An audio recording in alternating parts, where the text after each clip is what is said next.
Hi, this is Paul. I know I've been sharing a lot of content from other channels lately.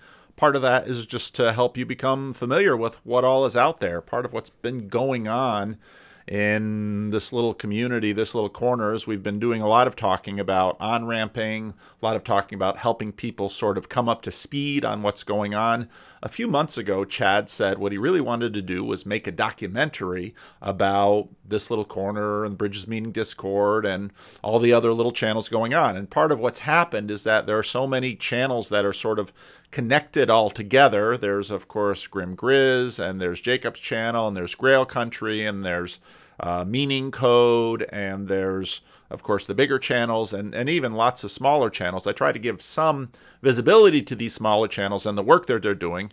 And so Friday Morning Nameless, which arose out of something that at some point we'll probably talk more about, Chad has actually in this video, the second half of this video called The Little Corner and Innovation, is really, in a nice way, sort of a documentary about the growth of what's been going on here. So I'm just going to append it to this video. And I think, based on my comments with Chad and my conversations, he's totally good with that, because usually what happens when I do that to a video, they tend to get the bounce, and they'll get, another 100 or 200 subscribers, and their work will get a little bit more publicity, and they like that. So this is Chad's introduction to this little corner of the internet and little documentary about how this whole thing got going. So enjoy. Thomas Edison understood better than anybody before, and many since, that innovation is itself a product, the manufacturing of which is a team effort requiring trial and error.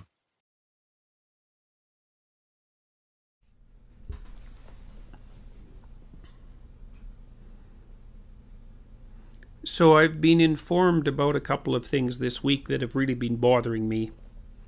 And I thought that I wasn't sure what to do about it. I've been communicating with some of my friends and colleagues about it, but that wasn't enough. So I thought I'd try to write my thoughts down and then talk about them a little bit and see where I got with that. So I've entitled this talk, Professor Against Political Correctness. 4, 3, 2, 1. Boom, and we're live. 12 rules for life. So without reading this, so what you're saying is, that's what I like. There's only 12 things you need to know in life, right? That's it? Yeah. Well, yeah. This interview that you just did with this woman, Kathy Newman, was that in the UK? It was Channel 4, UK.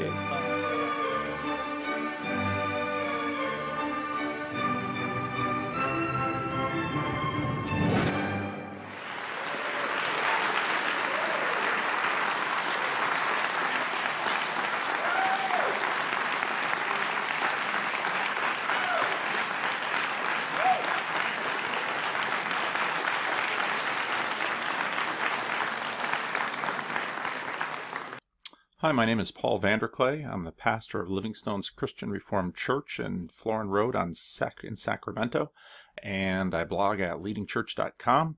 You can find my sermons at the Livingstone's website too, and I wanted to do a series of videos on Jordan Peterson. Jordan Peterson has been fascinating me over the last few months as I've been watching his Psychological Significance of the Bible series. I've made it through his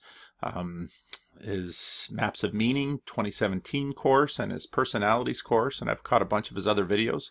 While Peterson gets a lot of attention for the political stuff, I'm most interested in the Bible stuff. As you can see behind me, I do a lot of work in the Bible. My father was a minister, my grandfather was a minister, and then if you go back through my Jewish ancestry, there are a lot of rabbis and butchers, it seemed, way back in the day. So I've lived within the context of the Bible. I think the Bible is a fandom. It's a story that invites us to live within it. And so I was very interested in Jordan Peterson's videos, and I want to discuss them. And I've blogged for quite a while, and so when I was thinking about discussing them, I thought, well, I could write blog posts on them and embed YouTubes of them. But the more I thought about it, the more I realized that this entire phenomenon of Jordan Peterson is a YouTube phenomenon. So, hello everybody. I'd like to introduce you to my brother, Matthew. And some of you might have seen Matthew. We did a conversation with Jordan Peterson, all three of us, discussing the story of Abraham. And so Matthew and I, we're used to talking about symbolism together. We've been talking about it since we were teenagers. And so we decided that we're going to try to have this conversation online to talk about what symbolism is, what are the categories and what are the criteria for a proper symbolic interpretation of a story. But hopefully we'll be able to do it because we have our own shortcuts and our own way of talking about things.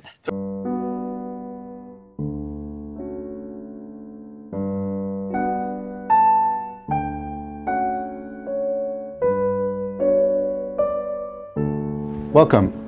This is a series in which I am going to endeavor to put together pretty much all of my work. My name is John Vervaeke. I'm an assistant professor at the University of Toronto. I'm in the psychology department and in the cognitive science program, and I also teach for the Buddhism, psychology, and mental health program. I've produced a lot of videos on a lot of various topics. Some of you have perhaps seen them. But what I want to do now in this series is draw it all together and present to you an overall unified argument that can show you the interconnections between pieces that you might have seen before. Now, how all this got started is I got very interested in a particular phenomenon. I got interested in the fact that there seemed to be a growing confluence between people who are interested in Buddhism and people who are interested in cognitive science. We'll talk a little bit later as we go on what cognitive science is. But you know some of this already in the world at large because we're going through what's called the mindfulness revolution. Mindfulness is being spoken of everywhere. I was in a bookstore yesterday, chapters, and there's a whole section just on mindfulness itself. So why is the mindfulness revolution occurring? Well, it's occurring particularly because of this intersection between Buddhism and cognitive science. But why is this happening? And why is it, so explosive in nature? And what do we mean by mindfulness? Some of the work I've done is trying to get clear about that. We're going to talk about that in this series. Now, there's also a lot of other things that, in my mind, seem to be convergent with this growing confluence between Buddhism and cognitive science. There is an increasing interest both academically and in the public at large in the topic of wisdom, something that people did not talk about very much not that long ago. Well, wisdom is now a very hot topic within psychology and cognitive science. And books offering to train you in wisdom are again becoming popular. Same bookstore experience yesterday. I bought my son a book called How to Be a Stoic. Right? This is like, how is it that a philosophical position from the Hellenistic era has become a popular book that people are seeking? Why is there this hunger for wisdom? And why are people meeting it with these kinds of things?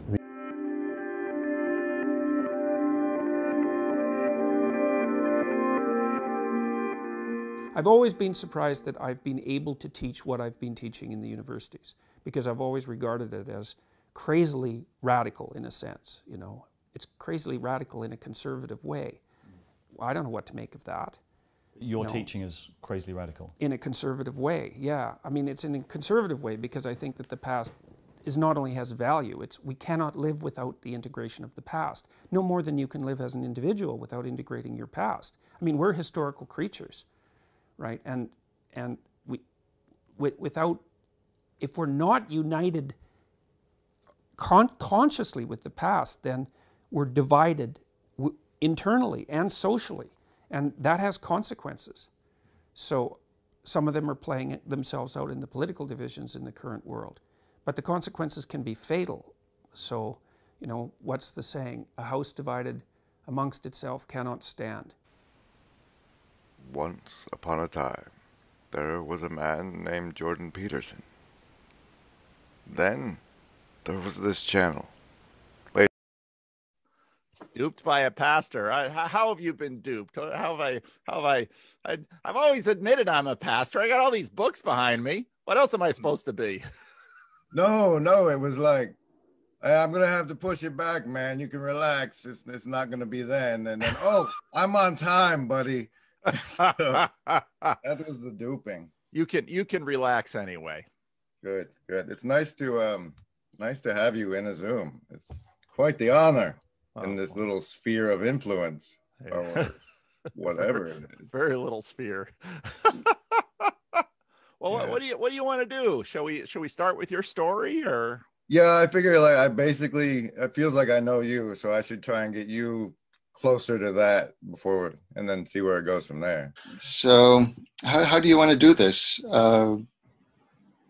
Well, let's just talk, and why don't you introduce yourself a little bit, and I'll record it. And if it's something that we think we want to share, we'll share it. And if it's at the end of it, I'd like us to speak freely. But if it's something that we say, well, there's stuff in there I don't really want to put on, then we won't put it on. Right. I often, in conversations like this, we have a conversation, and I think based on emails and comments I get, I think, oh, you're asking questions that a lot of other people wonder about, and so then it would be helpful to hear this stuff talked about.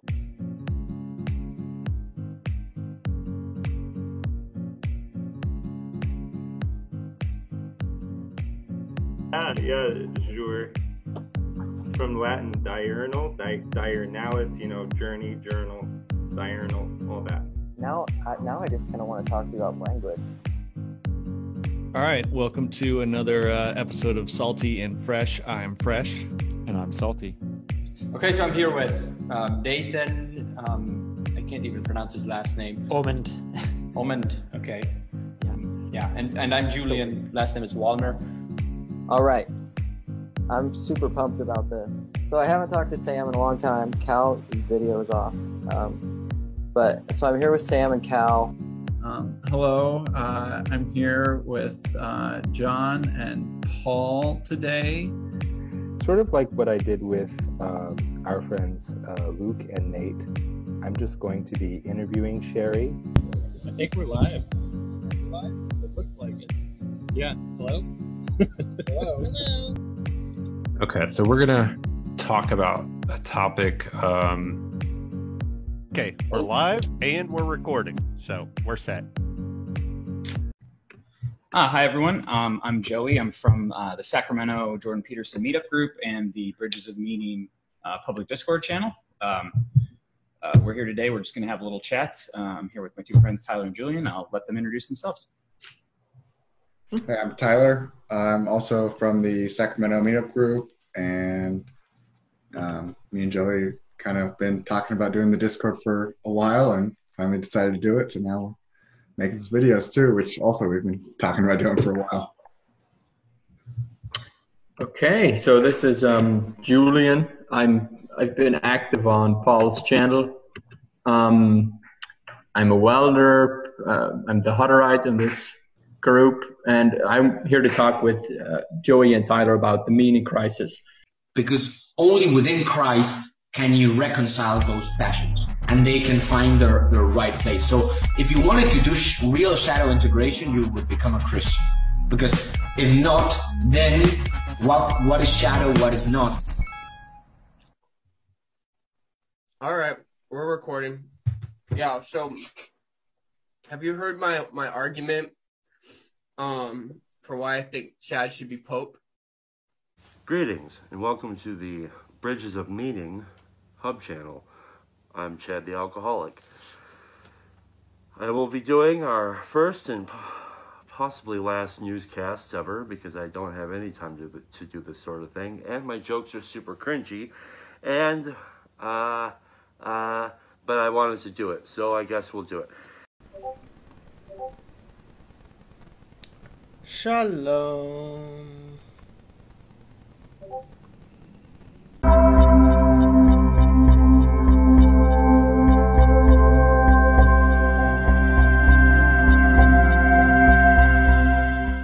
All right, Mary, nice to see you again.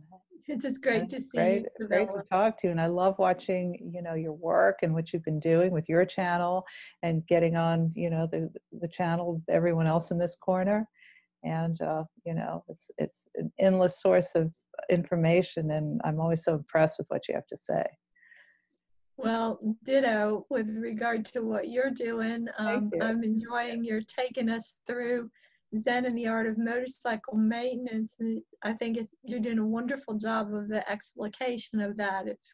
It's just, and it fits so nicely with everything else that we've been talking about. So it was great to bring that voice into the conversation. Well, thank you. I mean, I feel like I'm kind of struggling through a lot of it. And, you know, I mean, I know my interpretation isn't probably the scholarly one, it's the intuitive one.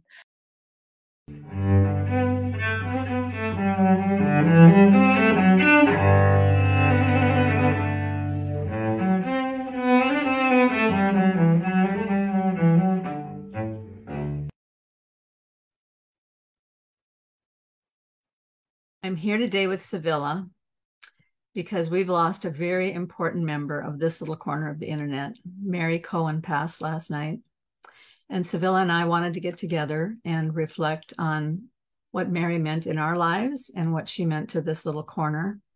And so we're just going to very hopefully transparently and spontaneously share whatever's on our hearts.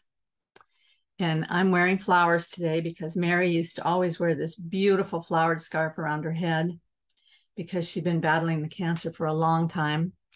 But that's one of the main things I remember about Mary's bright, beautiful smile and her flowered headdress. And as Paul said, she never wanted to talk about the cancer. She just wanted to walk right past that and get on with life. And she was a flame burning brightly for sure. That is for sure. And I too went and put on one of the 2 flowered garments I possess. All right. Hello, everybody. I'm very excited today. I have 2 exciting guests who I'm excited to get to talk to each other. I have Bethel McGrew, who, yes, I was instructed that it has the Hebrew pronunciation, not the standard pronunciation. Do you want to explain that? I mean, when 2 Bible school graduates fall in love and have a kid, you get Hebrew pronunciation. So yeah. Fair enough. Yeah. And like I said, you can just call me Samuel for the rest of the conversation. And I get Paul is just Paul, I suppose. So my other call me Saul. Saul. I'll let Jacob call you Saul. All right. So the exciting thing is, for those who don't know, or for those who already know, there's going to be an event in Chicago where both of these fine people will be present. Very fine people. Very fine, interesting, definitely attractive people will be present, and we will have some live events that you can come to. So this is being hosted and organized by the Chicago Bridges of Meaning Meetup, which is an estuary, although we need to probably more formalize our affiliation with John Van Donk and Sacramento Estuary Hood. We're kind of just a self-denomination, self-appointed estuary. Why stop now? Hi, this is Paul, and I have a conversation that I've planned now with John Van Donk. John Van Donk has been working pretty hard on developing the estuary concept. He's been leading 3 different estuary leader groups, and they have developed what I called, without John's permission, the estuary protocol. And John kind of pushed back on that. But we wanted to have a conversation today and talk about some of the work that John has done and how this is developing and what we think is important. And in fact, John created a document that we're pretty much going to walk through, and we're going to have this document on Google Docs. So if you want a written record of what we talked about today, it's available and you can just download it. I'll put a link to it in the notes. And John, thanks for doing this today. Happy to be here. Thanks, Paul.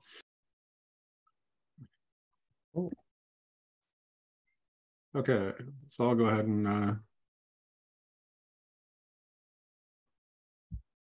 okay, so got this group of estuary leaders, at least in training. I think some of us have on the ground estuaries, and then the rest of us are hoping to sometime soon. And just to kind of do a little demo of what this whole estuary thing is about, I'm going to kind of act tonight like I would if it were my own group. So I probably won't talk very much and let you guys talk. But since we have a new person, I think all of us know each other except for, but there is one new person. So we should go ahead and go around and do introductions as we do. Although since we're recording this on the internet, you don't have to say where you are. Shalom. I am here with the Reverend Father Eric Seitz and Dr. Eamon Wilson and his lovely wife, Catherine O. Wilson. And we are going to discuss what happened at Thunder Bay and what we can learn from that and take forward with us. So take it away, guys.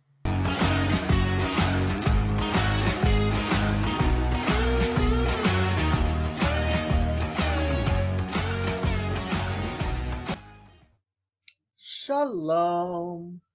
CW says 500. Yes, it's shocking. I know. I'm shocked. I am, in fact, shocked.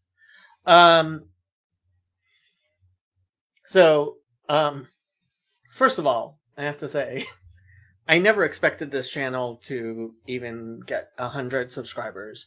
When I did get 100 subscribers, I decided to do this whole setup and actually, anybody who wants to come and speak with me is more than welcome to. There is the link to StreamYard